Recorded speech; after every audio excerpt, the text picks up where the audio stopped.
all of my underlying values, courage, comes from my time in the military. I did meet the best human beings I'll ever meet. They were my family, they are my family. I think there's a lot of challenges for people leaving service. There's a bit of a void that's left as you come out. You say to another veteran, you go, how are you doing? And they go, fine. And if you say to them, I don't think you are fine, I think you're really struggling, aren't you? Yeah. And you'll often find that that's all they needed to go, do you know what? Bang. I am. We're stubborn. We're the most stubborn mules going.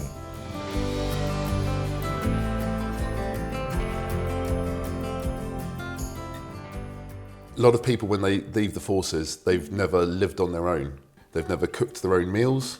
They've never had to get involved in finding a job. They've never had to deal with government services. Everything's been provided for them. And all of the stuff that your mind is conditioned to operate in your world, the day you leave, none of your world makes sense anymore because the outside world, the civilian world, doesn't operate like that. No. And you find that everything you've known for the last 5, 10, 15 years doesn't apply anymore. No.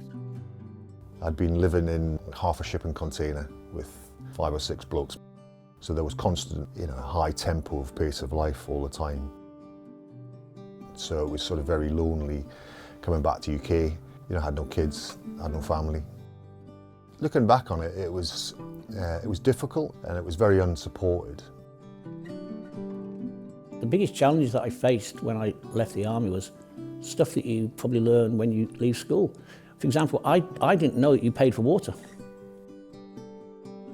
When I came out of the forces with a rucksack with my demob kit in and my civilian kit was in a black bin liner. Yep. That was my life. Yep. That was me.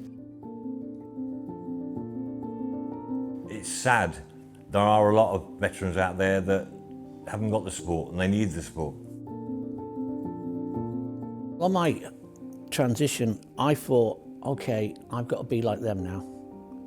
The way that they work, how civvies work, and I couldn't do it. So I went into a real spiral because I thought, you must be a freak. Alcohol, self-harming.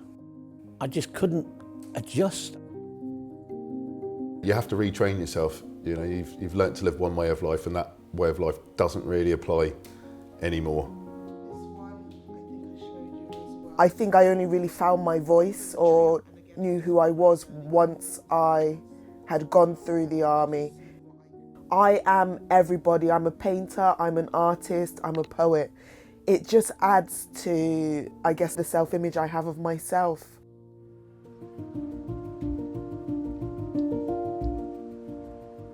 Art and mental health and physical health is extremely important, and it has helped immensely in my recovery pathway. Doing the artwork in a group session or group setting is only part of it. The chatting, the banter, the chitty chats, the talking, that is another massive thing which is good, beneficial for your mental health. I've always had this spark of, I want to learn, I want to be better. Poetry has always been part of my life, and I've learned to put my pain down on paper. Release your beast, unlock that door. Feel the rush, feel it roar. One aspect of my art is to try and heal myself in a peaceful, calm way and reflect what I'm seeing. The other is to exercise, if you like, to get the negativity and the bad feelings out of me. Because what I'm looking for really, I think, is what we're all looking for, is to be content, to find a level of sustainable peace.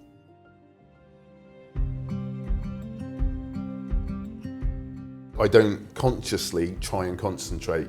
You just find yourself completely lost in it. You get to the end of 3 or 4 hours and you're like, I haven't thought about anything else apart from exactly what I'm doing, The art side of it means that you can express yourself. It's a 3-tier effect. You can think of something in your mind. 2, you can put it onto paper. The third thing is, if other people like it, they might end up buying it, which in my case, they have done. Having a hobby stops all the other stuff, and it also stops the pain as well. Your pain goes when your brain focuses on a certain project. You're not in pain. When it comes to painting, everything just floods out. It's like, it's almost indescribable. I'm not me when I'm painting, I'm me in the painting. The biggest enemy that us veterans have is our own stubborn self-pride. Trying to say, I ain't got a problem. Then it starts, you're hitting the bottle every night. I ain't got a problem. Maybe it's self-harming. I ain't got a problem. The biggest barrier to seeking help for a veteran may be shame or internal monologues that we have with ourselves to tell ourselves that we're not good enough, and maybe even knowing where to seek the help. We'll never ask for help until it's the breaking point. And that's what happens to a lot of these lonely guys that has got no family, or they're living on their own.